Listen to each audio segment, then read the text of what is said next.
Salute. Salute. The streets are buzzing. Welcome everyone to the show. Good to be with you. We're live.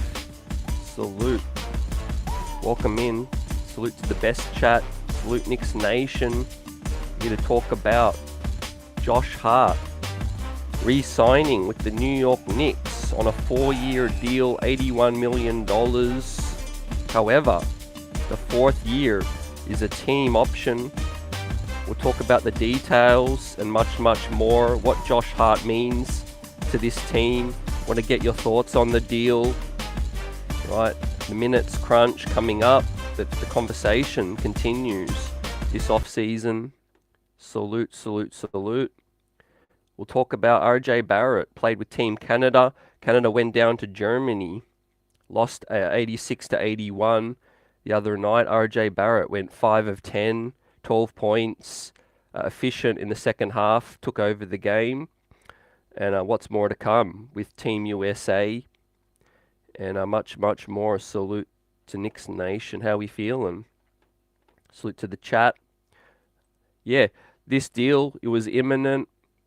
We got more details. See, yesterday, the reports came out. Adrian Wojnarowski talked about that the Knicks and Josh Hart were working on this extension. However, today we got more confirmation that the 4th year of this deal is a team option.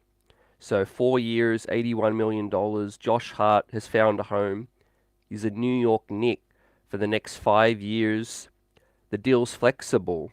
I posted in the community tab yesterday in terms of what we knew yesterday, and $20 million per is the going rate for this day and age now. In terms of Josh Hart's production, what he means to this team, right? We know how much he helped the team last year, right? Making the second round. He didn't have a great second round, but the first round, he definitely helped the New York Knicks, bully the Cleveland Cavaliers and win, comfortably in 5.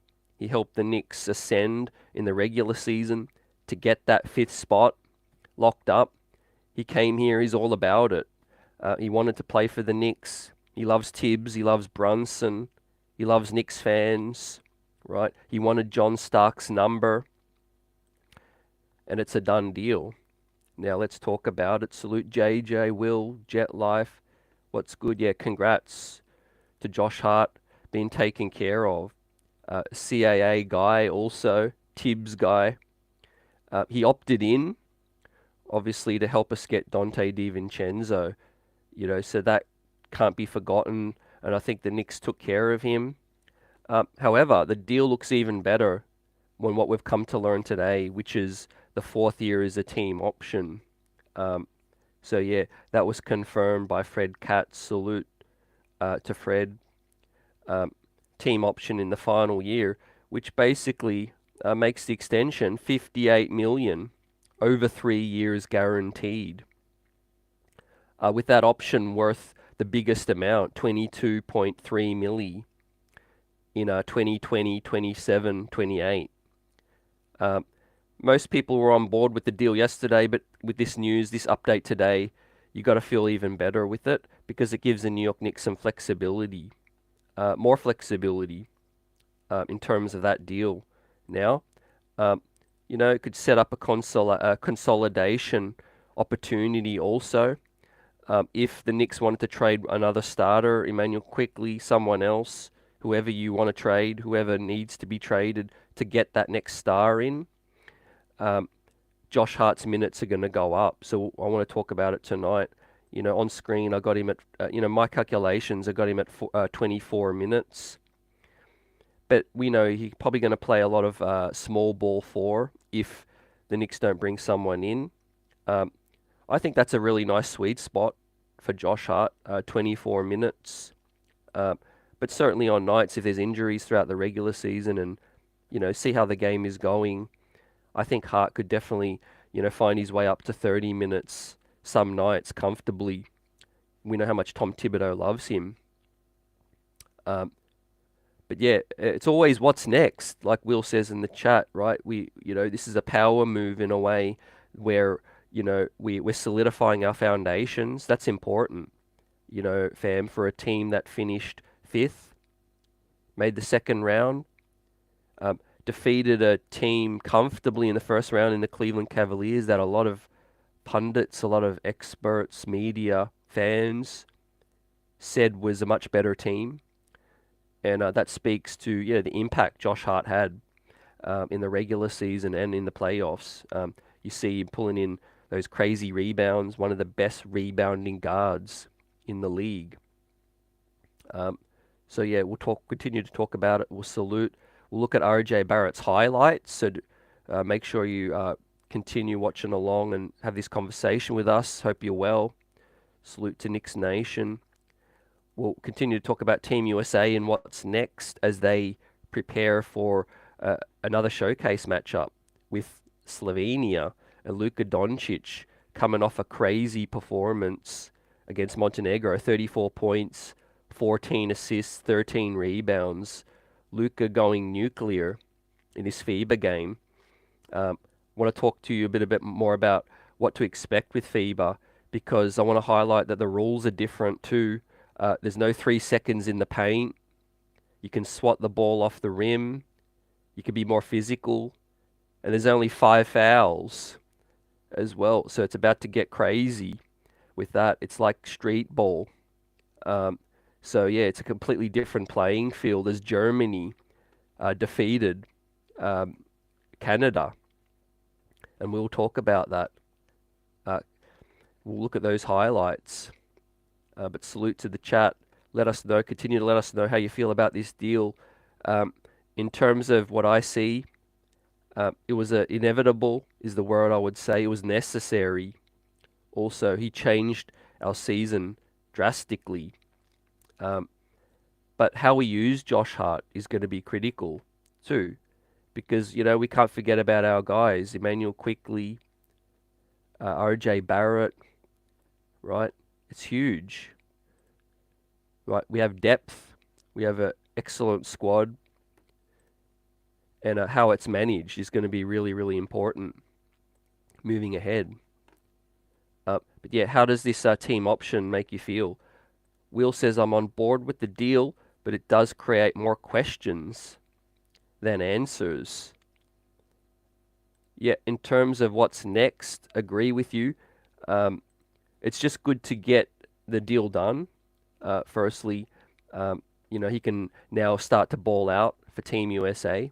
But in terms of the New York Knicks, it's going to be one of the biggest storylines in terms of how Tibbs manages the closing lineups. How he mixes and matches these lineups, because we are crazy versatile. I know Josh Hart isn't that lengthy wing that a lot of people hope us to bring in, that the New York Knicks may still be looking to bring in the future as well. But at the end of the day, we know what the salaries are going to look like in the next 2, 3, 4 years as well. Having Josh Hart earning about 19-20 per, with the 4th year being the team option, that gives us that flexibility. So, I haven't really come across people that hate the deal. Maybe they wanted us to spend the money in other areas, look in other areas. But in terms of the going rate for Josh Hart, it's solid business. He's all about New York. He knows what it's about here. He gets it. But yeah, in terms of the minutes, right, I could see nights where Divincenzo doesn't play as much. The new kid on the block, I talked about it in a previous show, but a new player coming in, you don't necessarily want to upset the locker room and just make sure that Divincenzo is getting 25, 20 minutes. So I think you've got to take care of who's currently here. If they start to flounder or they're not producing, then Divincenzo step right up. But we know what Quickley brings. We know what Hart does. We know what Barrett does. For me, if I'm the coach, this is just the way I look at it. It's up to Divincenzo to outplay other people for his minutes to go up. Not saying he's not going to factor in, heavily, but if his minutes need to go up, then I'm looking for Divincenzo to outplay somebody first. But having said that, I don't want Josh Hart playing, over 30 minutes a night regularly, at the detriment of a Quentin Grimes, at the detriment of RJ Barrett, floor spacing. Um, so, that's critical. You know, Hart in the right doses, I feel, is an excellent role player. When you overplay a role player, that's when you might start to see some mixed results. But yeah, Josh Hart comes in with that energy, plays defense, plays above his size. Um, JJ, salute. What's good? How you been? Um, yeah, been consistent with talking about now what this may mean in the future in terms of Quickley, who's is extension eligible coming up. And I feel like the New York Knicks are now going to focus fully on that, focus their attentions as they should. Emmanuel Quickley should be extended, but then quite possibly traded for, an upgrade in the future. But we don't know yet how serious the New York Knicks are considering this. But it's fair to speculate, I think, at this point, because Emmanuel Quickley is a bench player currently, um, capable of starting in many eyes, but for this team, right, he's a bench player right now, and if you want to make a starting five upgrade, I think that makes the most sense. Um, but Quickley, man, he has so much value, I think, around the league because people have seen in sample sizes that he can uh, definitely start and he can definitely finish games out. He's young, got a ton of upside, defensively, is strong, is a dog, rebounds well for an undersized guard as well. Those guys are all good to have. And I mentioned, the Knicks have one of the best nine-man rotations now in the league. Um, right. I think we got outplayed by the Heat because of experience, good coaching. Obviously, Randle was injured, Brunson was injured, and I think Tibbs in some areas, didn't push the right buttons. But all in all, we had an excellent chance to beat the Heat. So I think we're in the mix of still the top three, top four best teams in the East. It's important to solidify this moving ahead. These guys are young, um, and we don't have no one in the top 50 in the league in salary, which is crazy. Um, that speaks to the solid roster construction. But if you're looking for the New York Knicks to win that championship, there's still work to be done because the New York Knicks don't have a championship roster in my eyes yet. But it's building. You got to build. Rome wasn't built in a day as well. I'm looking for the New York Knicks to continue to push forward, compete hard in the East, make it to the Eastern Conference Finals this year or further. Regular season don't mean as much to me from what we've seen. The New York Knicks can win 44 games, 46, 49, 52. Really, we know the regular season is the regular season, and the business end is the playoffs. So, yeah, we want to see some improvement there. But yeah, all in all, happy that everyone's locked up. We made the upgrade with Divincenzo as well. Yeah, and like JJ said, we got the flexibility to now, showcase some of more of these younger guys, if and when that next trade is available. But we're in a situation where we can compete, we can contend um, with the guys we've got to push for the Eastern Conference Finals. And you never know. Sometimes you catch lightning in a bottle. Sometimes there's a couple of injuries. Implosion in Philadelphia side. The Miami Heat still got work to do. Pat Riley has not got the deal over the line yet for Damian Lillard. So there's still a ton of work to be done with that. But yeah, with that said, I'm happy Josh Hart has helped the Knicks and we've taken care of him, man. We've seen a lot of journey players come through the doors, revolving door situation. He's super happy to be a New York Knick now and have a home. Knows his role as well. But I'm looking at you, Tibbs, for pushing the right buttons at the right time. Big year for Quentin Grimes, big year for RJ Barrett coming in. Though I want the New York Knicks to fully prioritize those guys for this moment, start of the season. And then, we see how the game is going, right? It's to be fair that whoever's balling out should close games. It shouldn't be necessarily premeditated. But we know Josh Hart's going to get a good opportunity to finish games. Get some of those backup 4 minutes also with RJ. So yeah, how are you guys feeling about the team option, as well as just having Hart now fully locked up, and we can focus on what's next, which is Emmanuel Quickley. Kerry salute. Kerry says IQ gets 95. You think over 5 years with the team option in the 5th?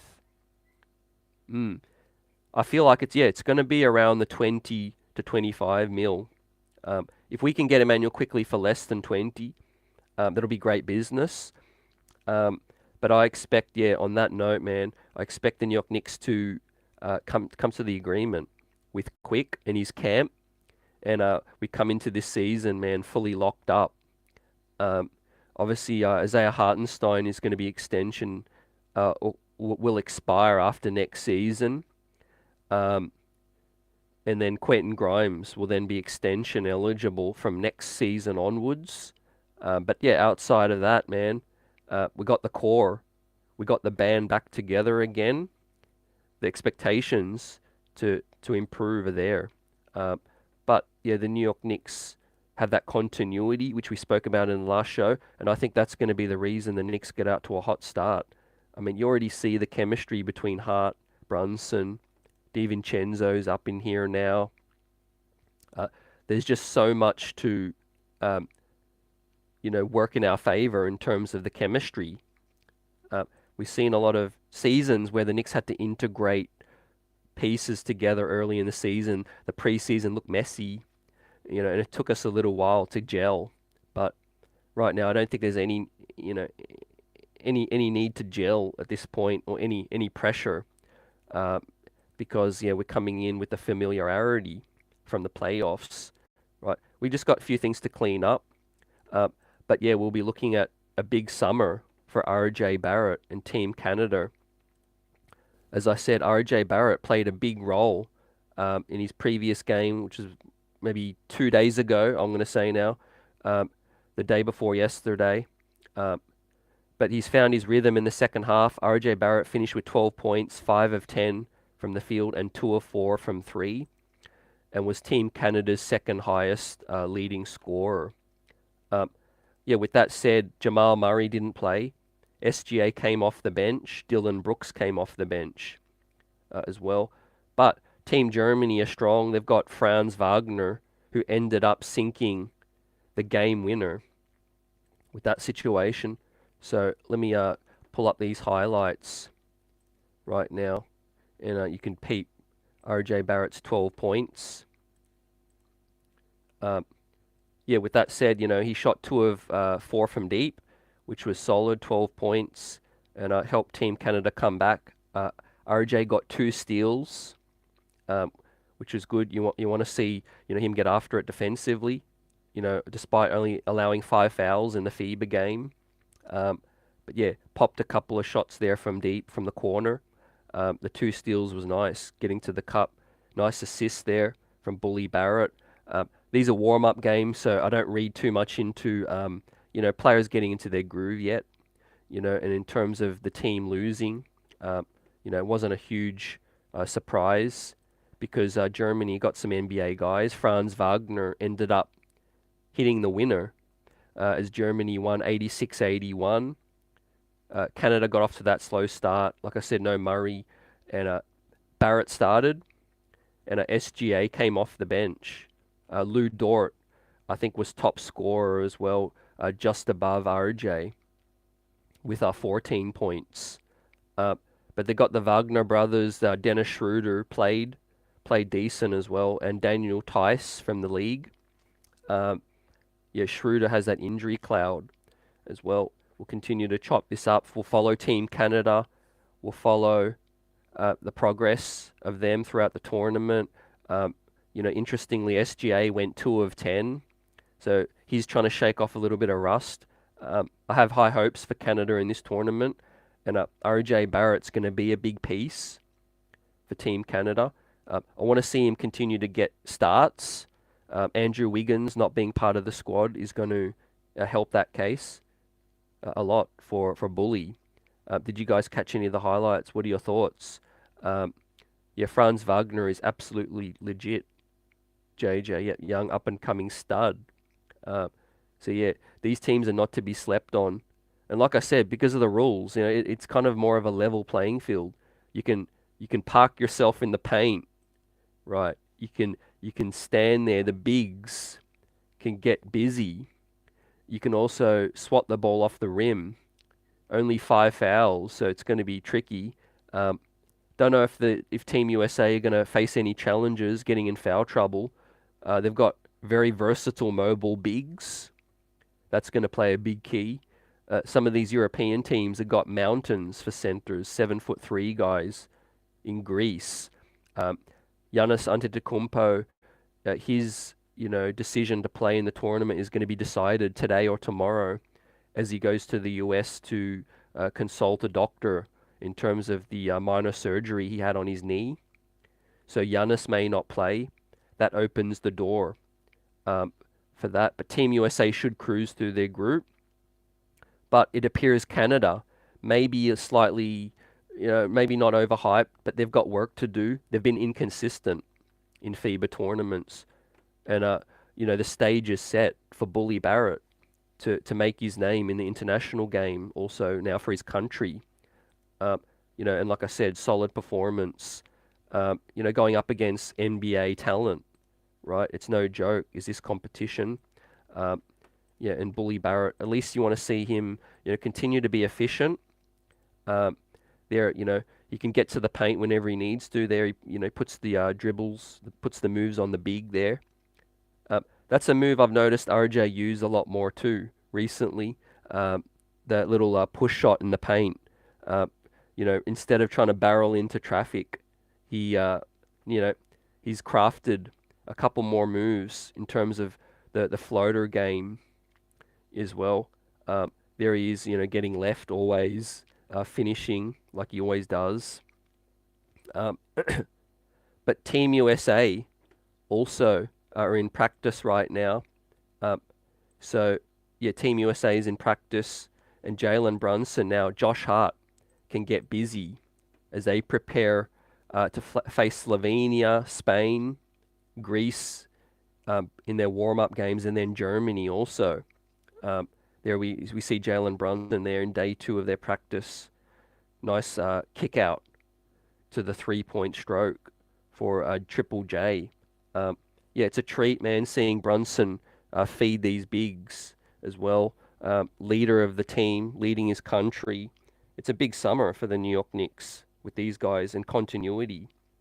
Yeah, and are making a name for themselves on the biggest stage, man. Salute J Boogie. What's good? Appreciate you. J Boog says, health, happiness, blessings to Knicks Nation out here, everyone, on this Thursday evening. Lots of things to feel good about this upcoming season. We're still not done. The big move is coming. CT. We'll have it buzzing. Hey, appreciate you, man. Let's link up soon. Let's talk. Yeah, we're building on this thing. We move. Josh Hart's locked up. We got Barrett, Hart, and Brunson playing in FIBA tournaments as well. And it's going to be, we'll blink. Man, I think the regular season's going to start in the blink of an eye. We also had some news. Opening night schedule confirmed. No New York Knicks though. This is the season's opening night. TNT.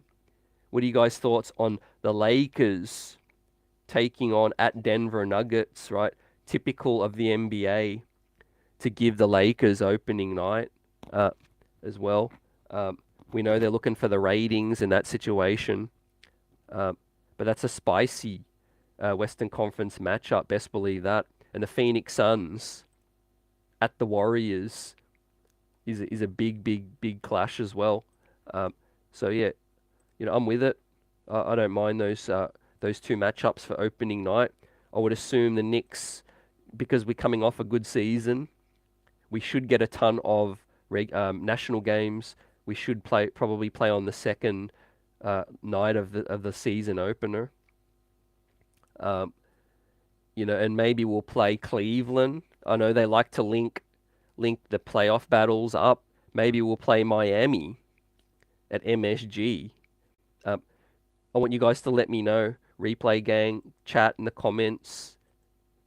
Who would you like to play if you could choose any team on opening night to get after it at MSG? I'm gonna assume, um, because yeah, we usually play at MSG.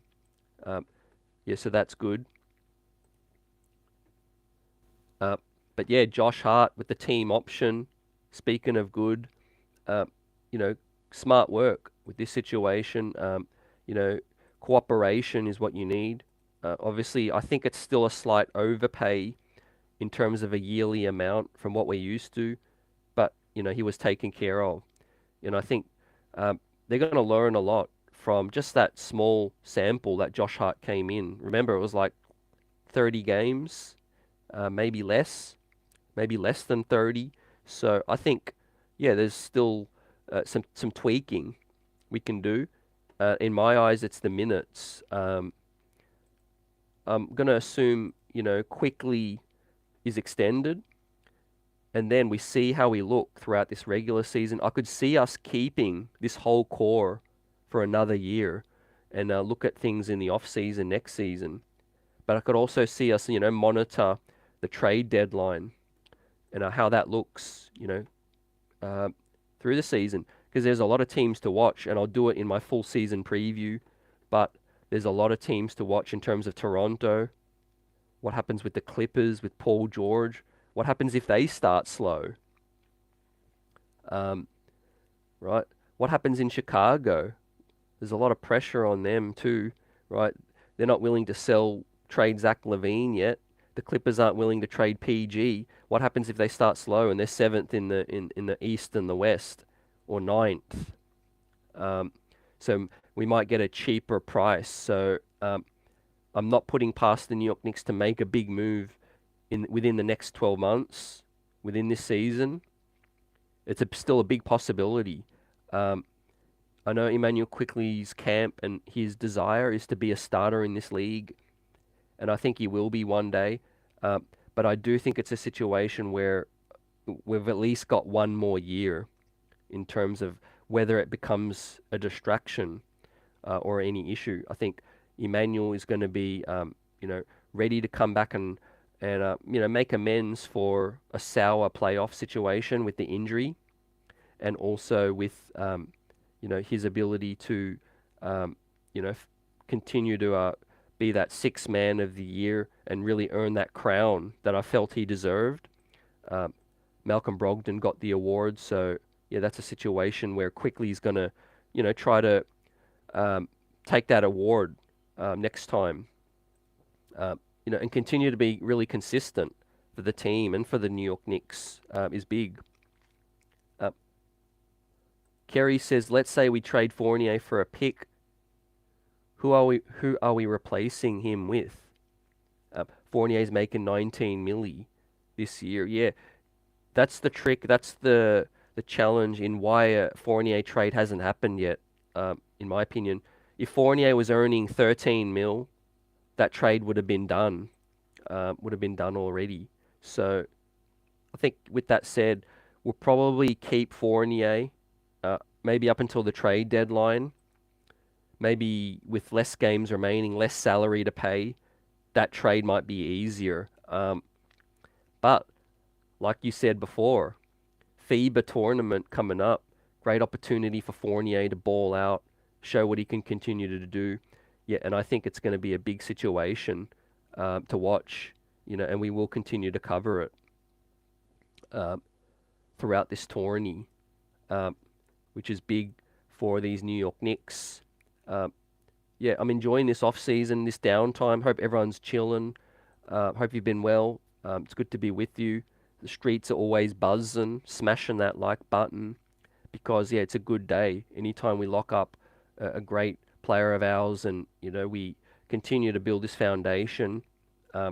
Like I said, the salary cap's going up, but Josh Hart with that team option, cooperation, helping us out, and likewise with the New York Knicks taking care of him, I think, with a slight yearly overpay for this current situation, but it was necessary.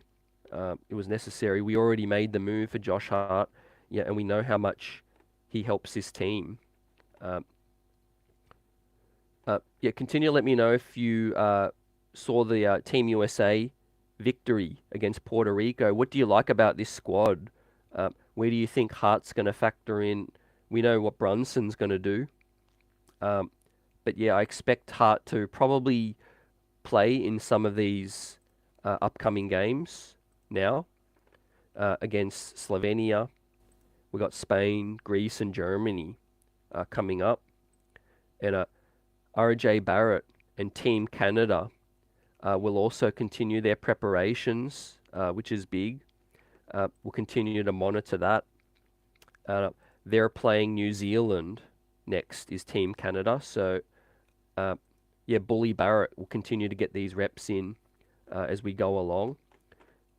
But yeah, we'll also continue to talk about his performance, playing against Germany and putting up 12 points in the second half on efficiency. 5 of 10, was getting after it, 2 steals, and drained 2 3 balls. The Team Canada with no Wiggins, SGA coming off the bench in this preparation. But yeah, I do think it's a situation where with no Wiggins, I expect Barrett to be the starter going ahead. He will factor into this team drastically. And what I want to see from Barrett in this tournament is the defense. Knowing that you can only have 5 fouls, you got to be, you got to be crafty with your defense. But you've also got to be, disciplined. And also, you only have 5 fouls because of that. So if he's starting, he only played 22 minutes. So that's a situation where, they're going to rest some guys. They're going to rotate. So don't look for RJ Barrett necessarily to have 25-point performances. If you're not familiar, the games in FIBA are only 40 minutes with 10-minute quarters as well. So, you only see these big explosions from guys like Luka because the team's built around him. With Luka with his 34 points, 14 assists, 13 boards, lighting it up. Franz Wagner was the star against Canada for Germany, 18 points with 4 steals, and he went 4 of 6 with 2 boards. Dennis Schroeder with 16 points, 8 assists. So yeah, there's great competition. This is what you want from our stars, ladies and gentlemen, for the New York Knicks, playing against really good competition in this off season, and it's big. It's big for their games to work on. Obviously, he's working with Drew Hanlon in this off season as well. RJ Barrett's shot mechanics look smooth there. No thinking, just catching and shooting. That's going to be big. We know Jalen Brunson's going to get RJ a lot of looks, and RJ Barrett's going to pull the trigger, hopefully nail those corner threes. We know he can get to the cup. There's been a lot of debate over, what do you see RJ's future as? For me, it's a year-by-year proposition because, unless your name's Kevin Durant, Giannis Antetokounmpo, Devin Booker, kind of thing, then nothing is really given. Nothing's promised in this league. We're seeing Damian Lillard possibly get traded, Harden. Minnesota might pull off a big move. But in terms of his future in the league, RJ Barrett can be the third best player on a great team. There's room to grow and him to take that next step, but he's got to show it. He's got to show that first. Season by season, there's been improvements, which has been encouraging. The shooting is the big swing skill for me, and the handles for Bully Barrett. Best believe that. The handles is something that's going to help him, get to the cup easier and also create for himself, create for the team. You can distribute, but you can create your own shot with good handles. And as well.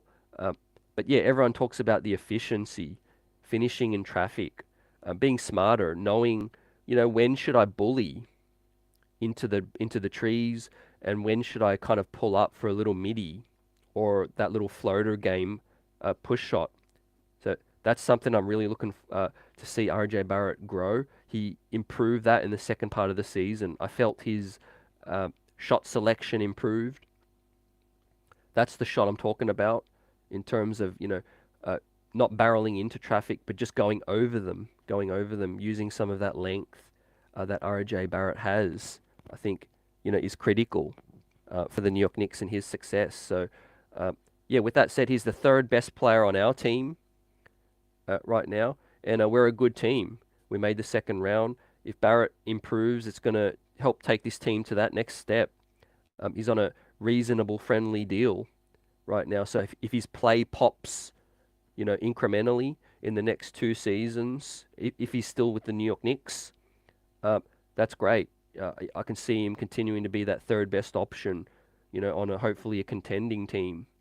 I don't see a world yet where he's the second best option on a championship contending team. Could he be the second option on a play-in team, a fringe playoff team? Yes, I could see that. But as of right now, yeah, if you've got title aspirations, that's a different animal altogether. But yeah, it's all in the work, like FIBA off season, understanding your weaknesses as a player. It's important to come to grips with what you need to improve on. I think I always say this, but a player's ego is the thing that'll always hold them back the most. Your biggest challenge is yourself. Your biggest competitor is yourself. You got to be open to improvement and being humble. With that said, I feel like we've heard a lot of great quotes from Julius Randle. I'd love to get your thoughts on what you've heard from Randle, and also from his teammates, Quentin Grimes, talking about him as that leader, a guy who's team first in the locker room, not a vocal leader, but Julius Randle is a guy who is maturing. I'm seeing it. Obviously, his temper and his frustration in game can be an issue at times, but I think it's improved since Jalen Brunson's come in. We know the year before, the issues with the thumbs down and all of that, right? That just speaks to also how important a Jalen Brunson is, for this team, and moving ahead. It's excellent to have JB in here as that leader, and he's leading by example. Yeah, but RJ Barrett, right? Efficiency is key. Like there's a lot of talk about, RJ's a 20 points per game scorer. That's what you need. All of those things. I'm not really looking at RJ's scoring as a big factor. We have a lot of weapons coming up. With JB, with Randle, there's a lot of scorers on this team. Like Josh Hart can get after it, give us some points and fill it up. So yeah, with Barrett, I'm looking for efficiency, consistency, defense, keeping his head up and finding teammates, knowing when to hit them. And I think we'll be Gucci, man. Salute to the chat. Salute old head. What's good? Yeah, you nailed it. Everything changed, I noticed, since Brunson came in terms of the pressure you could see released from Randle. We all know how the playoffs ended against Atlanta, 2 years before. They could game plan and scheme on Randle, double team him. The frustrations were there. But man, I think the only thing holding Randle back last postseason was the Heat's defense, the Heat's coaching, and the ankle roll, the ankle concern. I'm willing to give Julius the benefit of the doubt again. I know he's had, 2 down playoff performances. That's no lie. That's facts. Yet he needs to improve in the playoffs, 100%. But so do a lot of players. Julius Randle is your second option you could live with it because of who we got as our top gunner, Jalen Brunson, putting up 41 points, almost helped us defeat the Heat with Randle on a bum ankle. So the more I'm the more I'm looking ahead to this season, the more I'm becoming, open to seeing what this entire squad can do in one more year with no interruptions. Um, Now, that's not to say I wouldn't make a trade or I wouldn't make an upgrade. If it's there at the deadline or coming up, you do it. But I'm open to seeing what this squad can do uh, because of the factors of the playoffs last season, because of a full season with Josh Hart, because of an addition of Divincenzo, Quentin Grimes coming in also. Yeah, yeah. Let us know, Kerry, chat. Which areas do you feel Dante Divincenzo is going to help the most? Which areas do you think he's going to help the most? Uh, in terms of closing some games out with the shooting, that's big time. You can never have enough shooting. Corner threes, deep. He's got deep range. Played against Hall of Famers, soon to be with Steph Curry. Learning some things with Steve Kerr. Coming from that great program, Villanova, winning pedigree. I think also him being a two-way guy. I talk about this all the time, man. I preach, but two-way players helps you win in this league, right? One-sided players get found out in the playoffs. Two-way players stay on the floor in the playoff games as well. I'm going to harp on a lot this season about playoffs because I'm excited for the regular season, man. Don't get me wrong. I'm excited for New York Knicks ball and riding and dying on 82 games with you all. But the playoffs, man, now that we had a deeper run, I wish I could just speed up the timeline and get back to the playoffs ASAP. Unfinished business for the Knicks. They've learnt a lot. With that said, I'm fascinated to see what the Heat do in this offseason. They lost depth. And I'm fascinated to see what Philly do because I really feel like the New York Knicks are in that same level as with Philly. With all their issues in flux right at this point in time. Us making an improvement, them losing some depth with Shake Milton and Georges Niang. Perhaps some frustration on behalf of Joel Embiid. You just never know. James Harden's, in China right now, enjoying his off-season, but I do think they can only hide for so long in terms of Daryl Morey, Philadelphia, and the East, right? Big expectations coming up for Philly. With that said, I think the New York Knicks continuity pushes us ahead of Philadelphia right now. I said injuries and coaching was a big factor against the Heat, but in terms of regular season team, power rankings, I think the Knicks are ahead of the Heat right now. They lost Strauss, they lost Vincent, man. Two massive pieces to that puzzle, right? Jimmy Butler older as well. I feel like we can adapt against the Heat too. What are your thoughts on that? I've given us 47 to 48 wins. I'm standing by that right now, 47 to 48. I predicted 45 last season, and we went 2 over. Now I'm predicting 47, 48, hopefully 2 over. We finish with 50. But yeah, regular season's not my biggest concern right now. We're going to be good. We're going to be scrappy. We're going to be a good defensive team. We're going to be isolation heavy offensively, but with Divincenzo shooting, if Grimes and RJ's shooting hits an uptick, then we're straight. In terms of what Divincenzo brings, Kerry says shooting, another ball handler, the court awareness, and being a scrappy defender. 100% agree with you on that situation. Yep, salute. Um, yeah, in talking about this minutes situation, man, with Divincenzo, some of you may not know, but he averaged 26 minutes a night with the Golden State Warriors. And so with this calculation I got on screen, man, it's going to be a bit of a crunch to help find him some more minutes. Some people feel like I should bump Quickley's minutes up a little bit, but that's at the expense of someone else because this is the full max allocation. Just so you know, this is the full 240 minutes for all 5 spots on the floor. So yeah, let's continue to talk about it. Tell me what you would change. I want to know. Um, like I said earlier, it's going to be game dependent sometimes too. Um, yeah, with that said, I could see DiVincenzo warming up to the play. Winning over Tibbs to earn more minutes, but I think he's going to rock with Hart, Quickley, and those guys. Hopefully Grimes. Um, maybe Grimes is situation.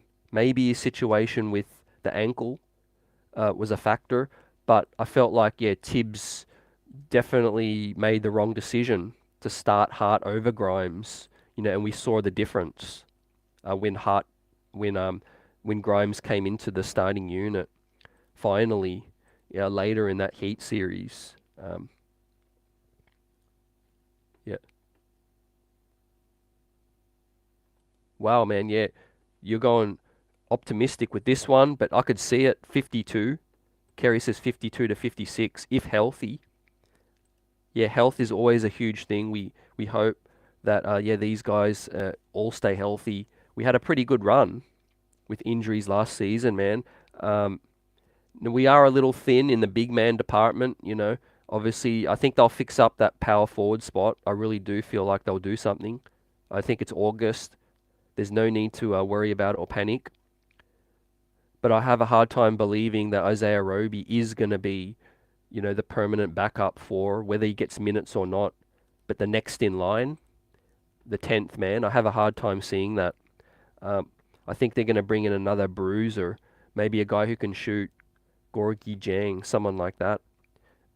Who was in Minnesota. We know Gerson Rosas and Tom Thibodeau are coming from Minnesota as well. Maybe there's some feelings towards him.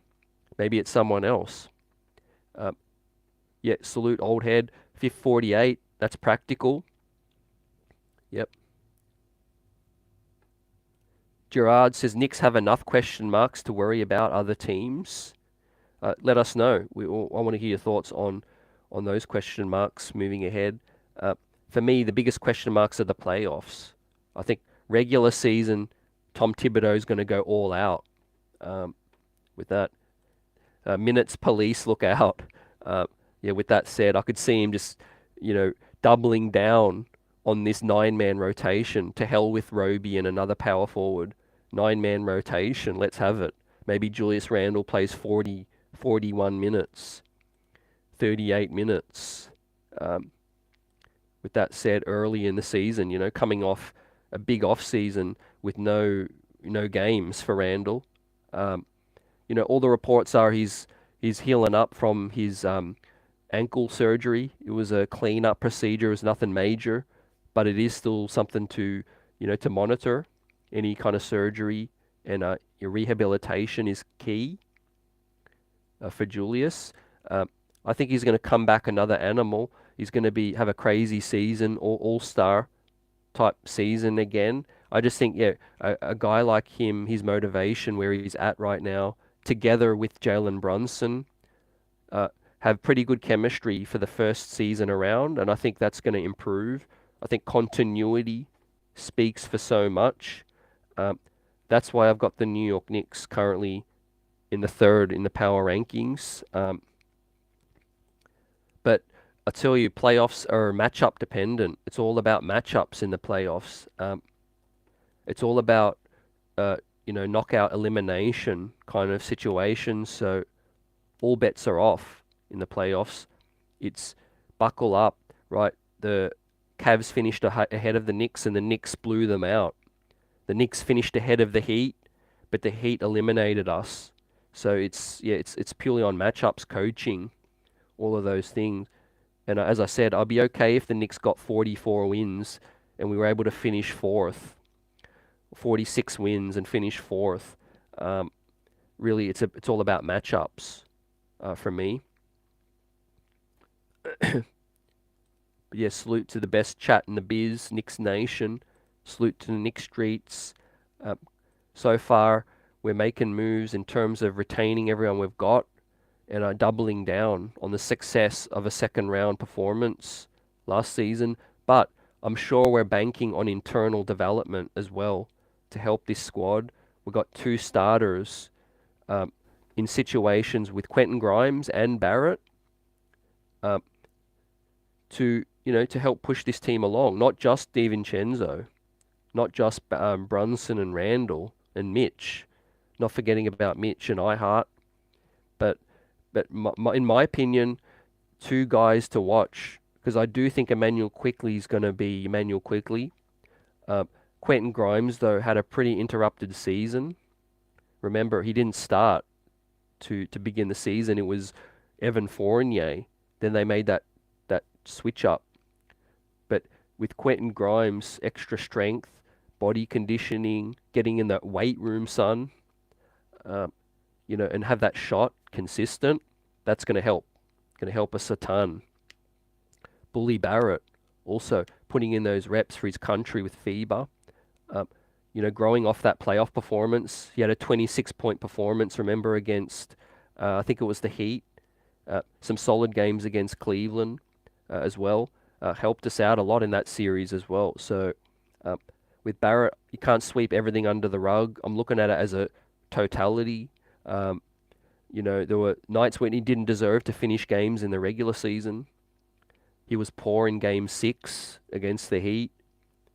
But I just want to see him work on his weaknesses for any kind of player. Dribbles, decision-making, vision, all of that is going to be big. I'm watching these Canada games as well.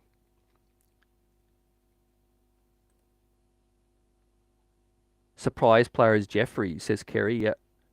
Yeah, we wait to see. I don't feel like Jeffries will necessarily keep his spot. Maybe there's some good players get cut and the Knicks pounce. Mel Bester 9, salute. What's good?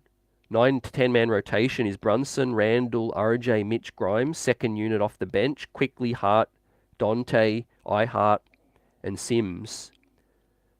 Knight and Roby, Fournier and McBride, the third unit. Yep. Also, Nate Knight. I'm glad you brought him up because, we haven't talked about him much since the signing.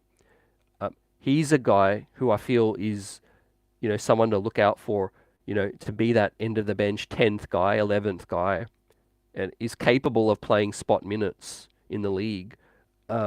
Is really versatile, 6'8", strong, can dribble, can shoot as well, can definitely play that power forward spot. Salute. Jericho Sims, that's a situation where he's kind of a little bit squeezed out. With that said, there was a chart with Bobby Marks that I will pull up in terms of the salaries, right, and the options coming up this season.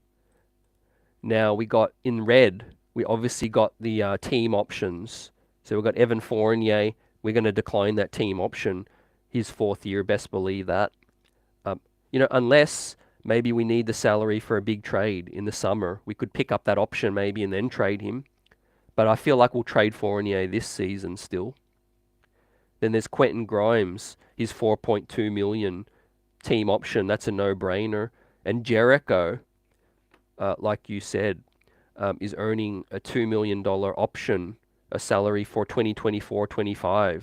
So to think we got Jericho Sims for 2 more years under cost control, a very worthy rotation player, although I think is currently on the outer in terms of how this rotation looks right now. I'm hoping for a 10-man rotation, Kerry. I really do want us to play 10. I think we've got the depth. We've got the Knight, Windler, Roby, Sims, Deuce McBride. I mean, man, we're pretty straight in terms of bodies. I think at this point, little undersized at the moment, but I think yeah, Nate Knight, does factor into that. So you could probably argue we're not, if you believe that he's gonna contribute.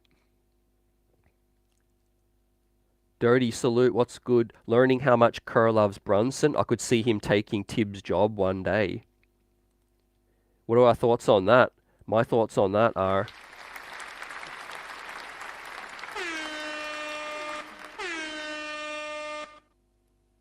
yeah, we could see that. Um, yeah, we've seen we always reach that point where, organizations do need to look at what's next, man. Um, yeah, I would love Steve Kerr to take over in terms of the offense, the familiarity. Um, we cast our eye back. We forget that, he was in heavy consideration to be Phil Jackson's appointment, man. Whichever side of the story you believe, whether it was Dolan not meeting the money, whether it was Phil Jackson dragging his feet, whatever it was, the double down on the triangle, whatever it was, a better offer, let's keep it real at the time, a better offer came calling, and Steve Kerr answered the phone to take the Golden State Warriors to the promised land. But let's hope he has some kind of affinity for the Knicks and maybe unfinished business, wanting to help us out one day. With Leon, I just see, all the talk I've heard from the beat guys and the confirmation, the loyalty that Leon has for Tibbs is not going away. I think it's going to be, if Tibbs gets fired, his undoing is going to be just losing. I think we're going to have to get to that point where we're losing heavily and we're losing badly, I think, for Tibbs to be let go. But with that said, I think, maybe another bad playoff performance or a bad playoff performance is what gets it done. But I can't see Tibbs get let go in this regular season unless something catastrophic happens. Yet with that said, also, yeah, Dirty chimes in about the minutes. Yeah, I agree with this point about injuries happen throughout the season in terms of, minor ones. Maybe, your players miss 3 games, maybe they miss 5 games at another point. That tends to clear some things up. However, training camp is kind of that eye-opener in terms of if you are a Deuce McBride, a Jericho, I think you're going to know your standing with this team by the end of camp with all the bodies coming in. You've got to be realistic. Yeah, Kevin Knox is still available. I've heard some people talk about him. Our old son, Frank Ntilikina, coming in. Frankie Smokes signed with the Charlotte Hornets. So that's interesting. Still in the league. Good on Frankie for that situation. But I don't really see us, signing anyone that's, not a significant upgrade over what we've got in terms of end of the bench guys. So I feel like I'm talking about a power forward. Let's say a Jermichael Green, a veteran, becomes available. A situation to watch is OKC. They've got guys like Usman Garuba, Trey Mann. They've also got Ty Washington. They've got some decisions that they've got to make on those guys. But yeah, like I said, I think this roster, and I think Leon is happy with this squad coming in. Right, he had a chance to, to negotiate more for a bigger upgrade, and I think he's going to sit back and let this team, have another crack at it at the playoffs. Like I said, there's enough options you could say that's going to help improve this team. And I think at least half a season, we're going to know a lot about this team in terms of what last year was consistent and what was potentially lightning in a bottle. But yeah, with that said, I'm agreeing with Dirty in terms of injury. If a guy goes down, I think we've got enough backups to step in, multi-positional guys that are versatile. Yeah, Divincenzo, Hart's undersized, But what do they do well for a guard? They rebound. They defend well. So if you're going to be undersized, then it's good that you can rebound and defend. Definitely. Um, but yeah, Bully Barrett is that big factor heading into fifth year. It's kind of crazy. We've seen RJ Barrett grow up as a New York Knick. He's what, the second most tenured Knick? I think outside of Mitch, maybe equal tenured. I think they may have came in the same time. But yeah, RJ Barrett being the longest tenured Knick is something to consider as well. Um, we also want to wish a big happy birthday to the one, the only John Starks, number 3 from Oklahoma State. Salute to my guy, one of the players that helped make me a diehard New York Knicks fan, John Starks. I'm glad he's with the organization. Happy birthday, man. And thanks for the memories as well. I forgive you for some of the not so good memories, but that's part of sports. Your number lives on in the organization now with Josh Hart, and he embolds what you brought to this squad. With the toughness, with the attitude, and just wanting to be a part of this situation. Wearing the jersey with pride, and fighting, scrapping and clawing for every loose ball. Jeremiah Robinson, that's an interesting one to look for as well. The Knicks decided not to express any interest, or maybe they did. Sorry, I take back that. Maybe we did, but we didn't end up getting Trended Watford, a guy who I would have loved us to take a look at. But maybe he had a bigger role offered. There's a lot of factors into that. Taj Gibson hasn't found a home yet, so let's see. Yeah, let Tibbs lose 10 in a row, then there's going to be some noise, definitely. Yeah. I don't see that happening, but I think if and when it's time for Tibbs to be let go, it's going to be for some heavy losses. Mitch's contract is excellent. And we need to highlight again that the Knicks don't have a top 50 salary in the NBA. Yet you would say we've got easily 2, possibly 3 top 50 players in the league, but no top 50 salaries as well. In fact, I want to ask you guys, how many top 50 guys in the league do you think we have? Obviously Brunson, Randle. Do you think there's a third top 50 player on this squad? Do you think maybe you could put Emmanuel Quickley or RJ in top 50 players in the league at this stage? They'll have to be close. Mitchell Robinson's impact as well. I could see Mitchell Robinson being in that top 60 conversation, top 70 conversation for what he brings in terms of his role. Vegas in my area got Knicks 44.5. Best believe I'm hitting the up on that. I'm taking that one, 44.5. That's a good gamble. Continue to let me know your predictions on that said. But with the New York Knicks coming in, and they're battling for a FIBA on the world stage. We've got some highlights of Jalen Brunson there in the scrimmage, working well with Triple J. That would be a nice piece to have on this squad in the future, Triple J. I've heard some people say he's a little foul prone. You only get 5 fouls in the FIBA game. It's going to be something to watch with this squad, with other teams going maybe bigger. Maybe Team USA's MO is to just run these dudes out the gym. Steve Kerr, we know what he's all about, versatility.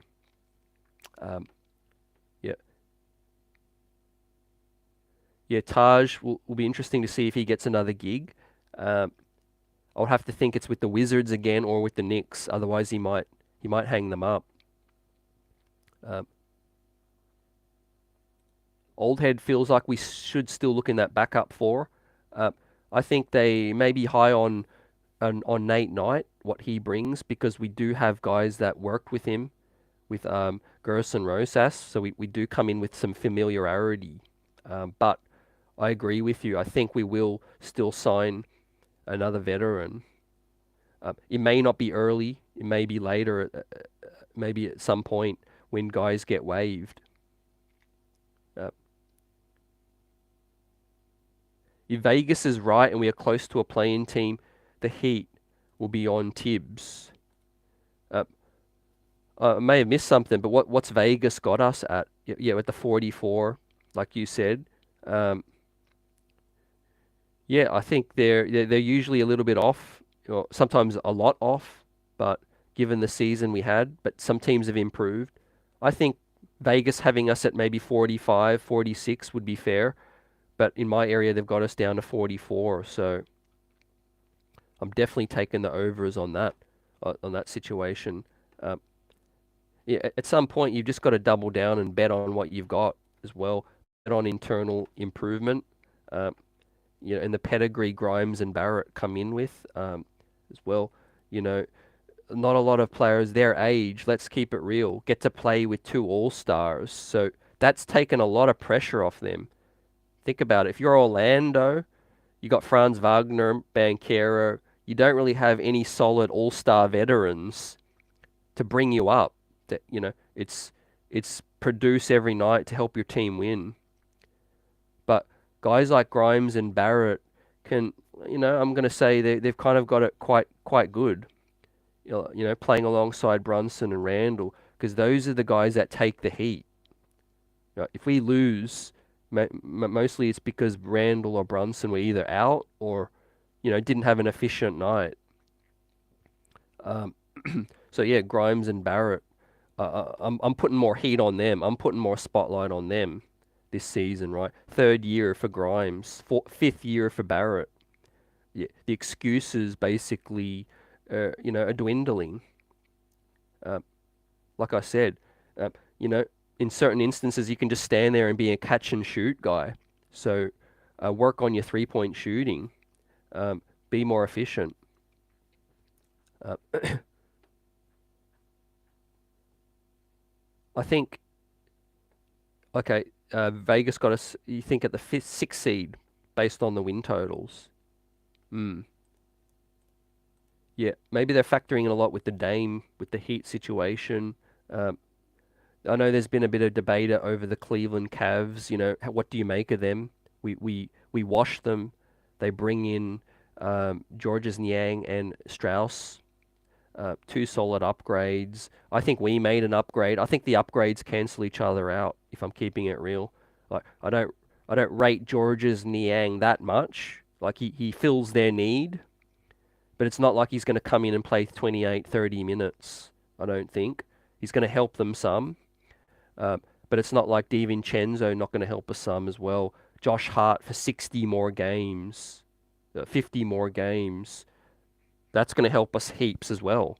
So, yeah, with Kerry's prediction, like I'm not going to choose 52 wins, but I won't be shocked if the Knicks start out hot. It's possible. Remember, we started pretty slow last season. If we start out 10-1, 9-1, 15-3, then it's buckle up for a huge season if we start well. And obviously if injuries, free of injuries and all of those stuff, all of that, it's key. But yeah, let's not underestimate 50 more games of Josh Hart, 80 games of Divincenzo. Emmanuel Quickley, really, he's ready to break out. He's ready to be a starter in the league if he wasn't on the Knicks. Let's say you're a morbid team like Washington, Detroit, Utah, Charlotte, and you didn't have your current point guard. You would be in a decent situation to give Quickley the keys, to see what you got. But yeah, I think Quickley's going to come in with confidence as well. Should come in with more confidence coming into his fourth year as well. Uh, So yeah, with all of that factored, I know it's not going to win the headlines. It doesn't win the back pages, but the Knicks will be stronger than last season. I think best believe it. Um, Now the competition got stronger probably with the Cavs, the Heat, you know, arming up. Um, Indiana's going to be more tricky in the regular season. Um, Orlando's going to push us every single game. Won't be surprised if we drop a couple. Um, but maybe it evens out. Maybe we have the Toronto Raptors still stink. Chicago Bulls stink. Uh, Atlanta, still a lot of questions over them. In the East as well. Brooklyn, not ready to put them in that level as the Knicks as well. So yeah, we could go through the list. There's enough teams that you could just instantly say are worse than the New York Knicks, and that alone is going to push us in the top six, top five in the East. The rest is just going to be consistency, injuries, and doing all of that. Taking care of it. But yeah, I think FIBA's going to also catapult these guys into training camp with momentum because being in conditioning is going to help. Being in match condition, game condition, your shooting, you're going to be able to work on it. All of those things. The confidence playing with guys like Ant Edwards, Tyrese, Brandon Ingram, these guys as well. Yeah, I'm looking forward to the FIBA situation. I'm going to be covering it as well. Canada, Team USA, of course. Luka coming up in the next matchup for Team USA. It's going to be good. We're going to get a chance to see him, bring his A game with Slovenia. So yeah, the USA play Slovenia next. They'll play Spain, Greece without Giannis, it looks like. Germany, and that's it. And New Zealand is the first up game. There's confirmation that Porzingis is likely to play, and doubtful to play is Giannis, of course. So we'll know more, but yeah, we'll see. But yeah, I'm loving the the vibes heading into this season. Right, we're not in this position very often. I never take it for granted, man, as a New York Knicks fan. We forget, like we're 2023 now. We have 23-year-old Knick fans that have only been alive in the eras of the 2020s, in the 2000s, as well. Melo might be all that they know in terms of any success. Marbury might be their first jersey they got. So all of those things, man, never take that for granted. We're not yet at a championship level, I don't think, but we're close. We're one move away. We wait to see. I think the Divincenzo and the Hart lockups, are that insurance for the consolidation, I think. Or, heck, there might be, a willing piece in a trade if the other team wants them as well. So players that have been able to produce. And I love acquiring guys who, we sign as a free agent. Divincenzo, we didn't have to give anything up. Hart, we gave something up, but that was that deal. We you got to give up sometimes to get. But Divincenzo, Brunson, I love those signings where you can just sign them with cap space. So that's how you can build a winner as well. Become more desirable as a destination, and winning does that. Taking care of players does that. Those kinds of things. Yeah, the Heat's going to be on a lot of teams this season too, not just the New York Knicks. Right? What do the Charlotte Hornets do if LaMelo Ball, doesn't take that next step or stay healthy? They might have to question their direction. Also Detroit looks set to be bad again, but probably with improvement. But I'm looking at Toronto, I'm looking at the Clippers, I'm looking at Chicago. There's three major teams with huge question marks as like, what are you doing, really? Do we really think the Clippers are winning the West? Um, I don't even think, I wouldn't even put my money that they stay healthy enough. Now, health aside, uh, things could be different, but I'm not even putting money on the Clippers staying healthy for 82. In the jungle, that's the wild, wild west. Basically, a lot of teams improved. So Paul George is aging. He wants the $220 million extension. James Harden might be their only hope. That branch that they need to extend to just try to form a big three. But it's going to be crazy, that situation. I'm going to sit back and watch with popcorn. With that said, they can't even offer a package that I think is going to help Philadelphia or satisfy them. So that's why this thing is going to go deep into the off season. Look out for Rockets in the West. Yeah, I could see some things happen with some improvement with Jalen Green. They signed some vets as well. Yep, Mel Bester on point. Knicks are going to start good this season with Hart and Divincenzo. Yeah, Brunson. Yeah, good vibes, good chemistry. We got Grimes shouting out Randle. Health is a big issue. Well, a big factor. Hopefully Julius's ankle is cool.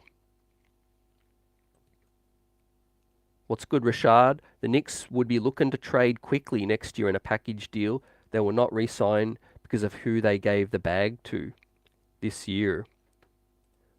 I'm leaning towards they'll re-sign Quickley, but they'll probably still look to trade him as well. So yeah, I feel like obviously he's going to be a big piece in any big blockbuster trade. With that said, you need salary to make up a bigger trade, and Fournier may no longer be on this team anymore. So you're going to need some outgoing salary to get a star in here. For example, let's say Cleveland.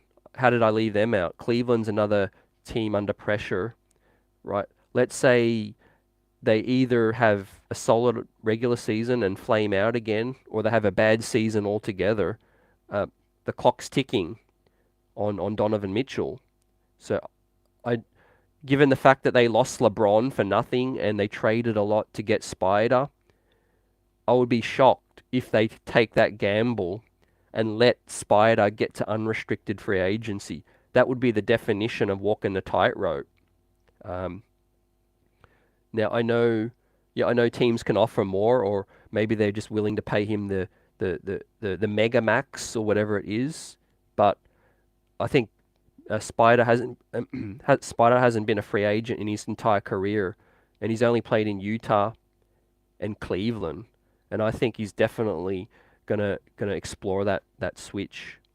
So I think Cleveland got to be realistic about it, and I know they've got 2 more seasons, like Howard Beck says in our interview, but time creeps up, time happens quickly, and what I would say to his point also, which was valid, there's 2 more years, but the value decreases if you wait 1 more year.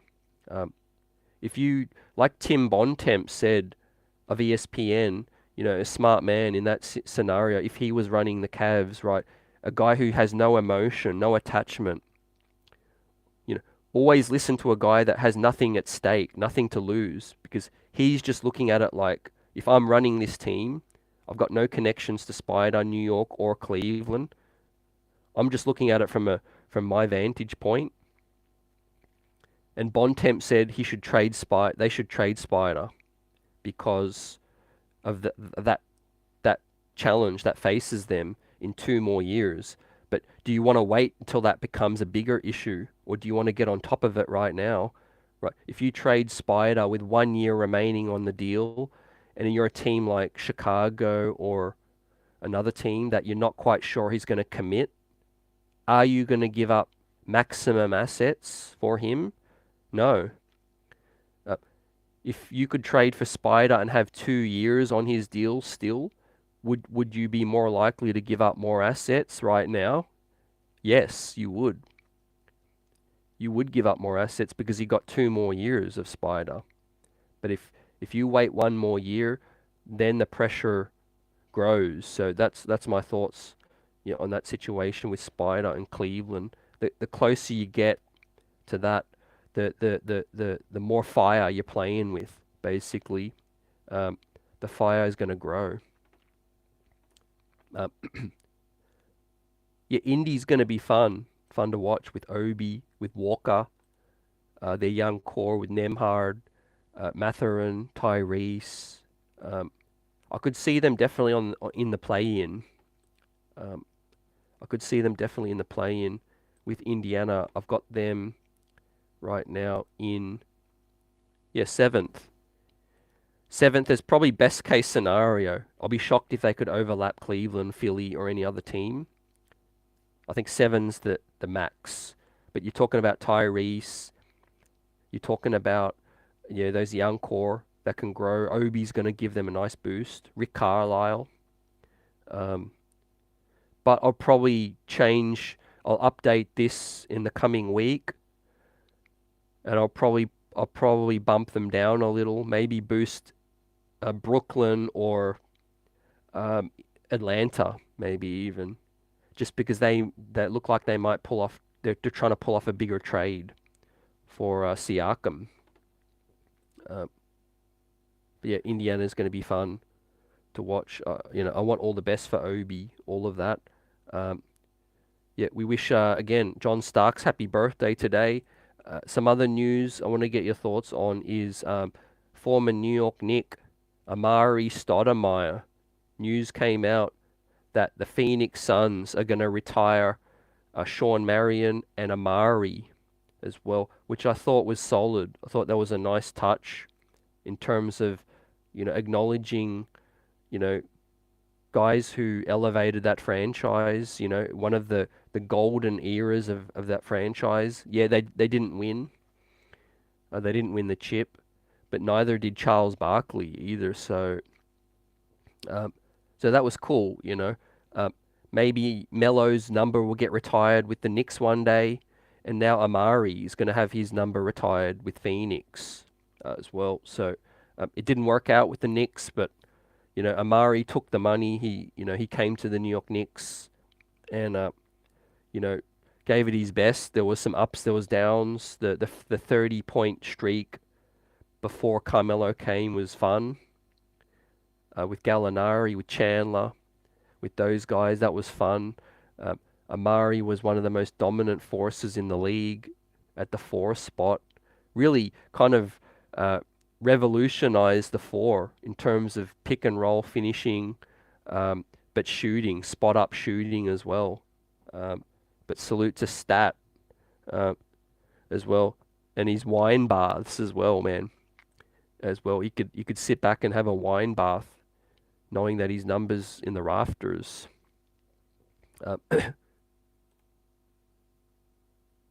Yeah, on the Knicks note, I agree with this. I would be open to retire Melo's jersey, but as long as you're retiring Kings, because I think the two, I in my personal Knicks standing, I've got them kind of, together. And then I also feel like you could look at John Starks as well.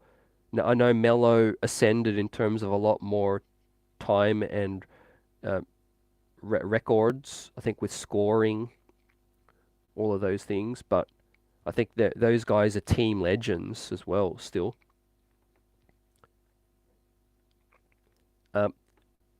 Yeah, we also talked to Howard about the confusing nature of what Toronto's front office is thinking. That's another situation of like, they're putting a price, let's say, on like a guy like OG. Clearly, no one's been able to trade for OG, right? They say the price is too high. So, for example, what is the price then? Let's say, hypothetically, it's 3 unprotecteds and a good young player. I'm going to assume, right? I'm assuming that because if it's 2 unprotecteds, I'm assuming a deal would have been done already. Who wouldn't trade 2 unprotecteds for OG? Right. So I'm going to assume he said 3, maybe more. I'm going to assume, let's say hypothetically, he said 3 unprotecteds and a piece, and a good piece. Right. All right, that's good to think that your player is worth that, but you got to understand the situation. He's an unrestricted free agent, right? So you could value a player what you think they're worth, but then you can't completely ignore the business side of things. Otherwise, you're losing leverage. What is that leverage? The leverage is the day he's a Toronto Raptor, up until the day he's no longer a Toronto Raptor as well. So that's the same situation I said with Spider as well, right? You're going to be left at the altar if you maintain this high price on a player. At some point, you have to understand the value is dropping, and at some point, you're going to have to either keep the player or you're going to have to trade them, because that's just what it is, right? No one's given up 3 unprotecteds for the year OG is about to become a free agent. With that said, that's delusion. You might think he's worth that, but you're not going to get that as well. So Masai Ujiri, this might be the most challenging situation he's ever been in right now. He's thinking he's coming from that position of leverage like he always has, but in actual fact, the leverage is really not there. In my opinion, it's running out. So the whole league wants a stout wing defender like OG. Yes, the league would pay a nice price, but when that player is attainable for free, who's going to give anything up? Who's going to give anything up for that? So I think, the Raptors are going to be very interesting to watch. Dennis Schroeder coming in. Schroeder put up buckets last night for Canada. He had 16 points, 7 rebounds, 8 assists as well. So he's under an injury cloud at the moment, but he looks like he will play in the tournament. But that was no like-for-like upgrade or replacement for Fred, I think. So, I think the Raptors got worse. I really do. And then there's going to be the distraction of like OG and his future as well. So that's something to watch as well. As Team Canada went down to Germany, RJ Barrett, though, put in work, was efficient in the second half. The second leading scorer for Team Canada. SGA was on the bench, didn't start. Jamal Murray didn't play. But Franz Wagner went off as well. A player to watch for this upcoming season. I'll pull up the game winner so you could see the highlights there. You see locked at 79 each. Wagner wide open, nails it with 40 seconds remaining.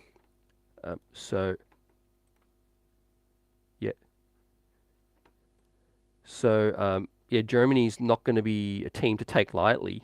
They've got the 2 Wagner brothers, Schroeder and Tice, but Canada weren't at full strength. So I think I still have Canada as a better team overall, but let's see what happens with Jamal. But SGA went 2 of 10. He had a wretched night as well. So, hey, RJ Barrett, hold your head up high. He helped the team as much as he could. He was, though, minus 13 in the plus minus was RJ Barrett. So, still some improvements to make defensively for RJ. But offensively, there's growth. But he did pick up 2 steals, which was good. I want to get your thoughts. What do you guys hope to see with RJ in this offseason coming in for the Knicks and to showcase for Canada? Dirty highlights. Raptors lose their pick unless it's top 6. They might start tanking. I'd be surprised still if Masai Ujiri team tanks, but that makes sense. What you're saying makes a lot of sense. Yep. Salute Trini. since the Suns retire Amari, then the Knicks should retire Melo. I think Melo will get retired. I just have this feeling, fam. I just have this feeling. I think, like the Amari situation with Phoenix, as time goes on, and if a team's not winning a championship, they start to value some of their more winning players, more legends, winning eras as well. I know that, the Carmelo, there was few and far deep playoff runs, but there was a clear pinnacle of 54 wins, second round scoring title, multiple All-Stars, all of those things as well. The 64-point game, all of those things. So yeah, I think both will happen, fam. Yeah, Rashad says, I'm shocked BK ain't retired. I grew up watching him and his brother as well. Yeah, there's a few surprising things on the Knicks. Like I said, given a team, we haven't won a chip in 50 years. We've barely made the playoffs in the last 20-something. It would have been a nice distraction to salute BK, salute John Starks maybe. That's debatable. Players of that winning era. I mean, John Starks did, like with Patrick, help us get to the finals, was an all-star. But I think they're saluting Starks as well by working with the organization.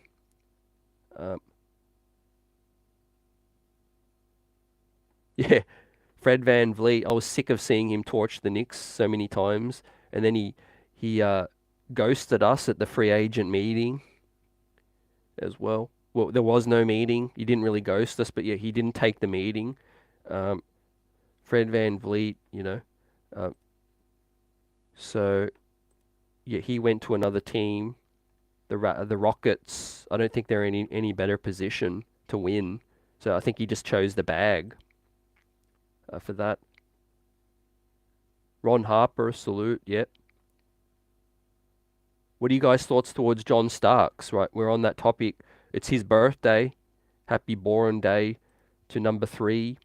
As we salute the signing of Josh Hart and what he provides for this team.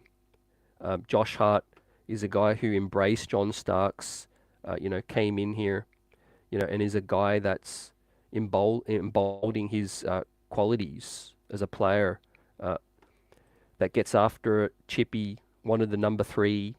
It's consummated now, the marriage between the New York Knicks and Josh Hart. Great news today to find out that the 4th year was a team option. That just gives us that flexibility.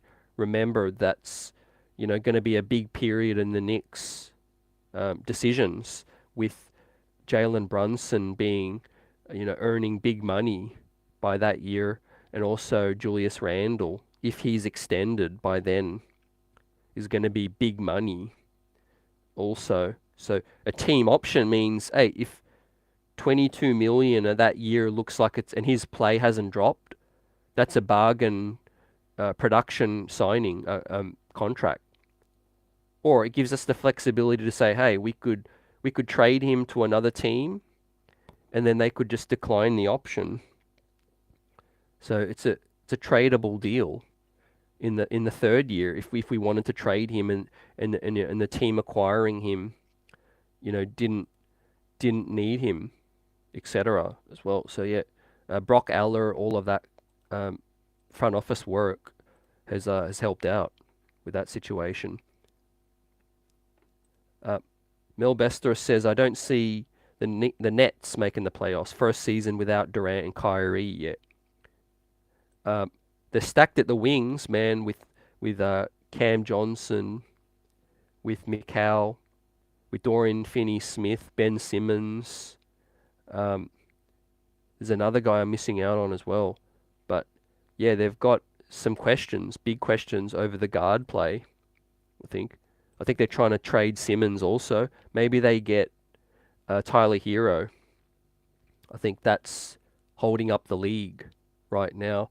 And I don't see any signs of it being resolved soon. I think it's going to go well into training camp, quite possibly, These are guys that are stubborn. They're notorious to deal with. They want the upper hand. And I don't envy the situation really of anybody. I mean, Dame's going to be a nice upgrade for the Heat, but I don't necessarily think that puts them as the number one team to beat, in terms of winning the chip in the East. I think it just keeps them, it boosts their regular season. It still has them around third, fourth. But Philly is a team that I don't feel like can win out of this situation, right? No one wants James Harden's contract unless you're in a more desperate situation like Balmer with Clippers. You got an aging roster and you're trying to win right now. So I think there's a lot of pressure on them. But yeah, all in all, it was a good day locking this in, right? Seeing more hoops come up in FIBA. RJ Barrett playing with Canada, and JB Hart playing with Team USA coming up, right? Appreciate everyone for rocking out with us as well. We'll continue on with our off-season coverage. Like, subscribe to the channel. The streets are buzzing, and we're looking good for this season coming up. As much as I'm, wanting to move the playoffs to right now and get into it again, I think there's a lot to learn about our guys still with another regular season coming up. I still feel like there might be the Fournier move, another backup signing at the 4 spot quite possibly. But for now, Josh Hart's locked up, Divincenzo. We wait for Emmanuel Quickley's extension, right? I feel like it's going to be around that 18 to 22 range, and I feel like it is going to happen before the season begins. I don't think they want any kind of concern over it in terms of a distraction. He's a very tradable player. The play is consistent. He's got value around the league, and I think we need him. We need him for, he's a big piece, big part of our future in this team, right? So we value Josh Hart. We definitely value Emmanuel Quickley in the eyes of the front office. In terms of that, watch out for the kind of deal, though, in terms of any options, any incentives as part of that deal coming up. I know we're kind of in the most quietest month of the off-season, so we'll continue to conversate and talk about what's happening, but we're open to talk about any other topic you would want to see. Drop us in the comments, and we'll talk to you then. Peace.